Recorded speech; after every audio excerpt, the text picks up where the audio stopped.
Hi, good good evening. My name is Dinesh Ishkan Zavre. Today we will be discuss about difference between functional programming and OOPS. Java was supporting the style of programming and objective oriented style programming. The next big thing is the Java was supporting the functional style programming with the Java and release.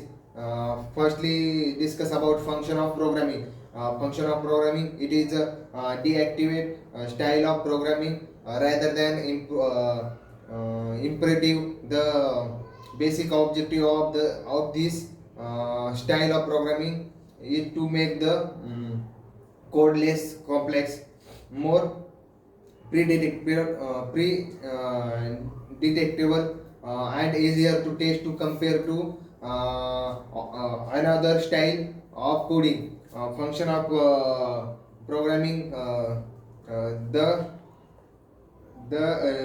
deals with the certain key concept such as pure function, immutable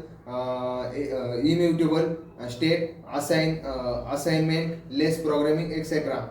Object oriented programming language will be discussed. Object means real world entities such as the pen, chair, table, computer, watch, etc. Object oriented programming is a methodology or paradigm to design a paragraph program using classes and object to simplify software development and maintenance by providing some concept: object, class, inheritance, polymorphism, encapsulation, and abstraction.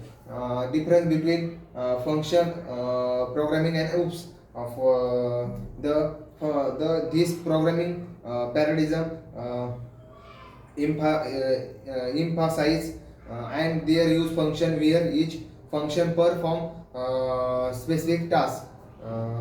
And this paradigm is based on object oriented concept. Class are used where instance of object created. Function programming, the function programming, the fundamental element used are variable and function. The data is function are immutable, and OOPS is the fundamental element used are object and method and data used in mutable data. Function programming, it is a follow the declarative programming model. OOPS is imperative programming model. Function programming, it is used recursion for iteration. OOPS is it is a loop for iteration. It is a function programming, it is a parallel programming support, and OOPS is it is a does not support in parallel programming. Thank you.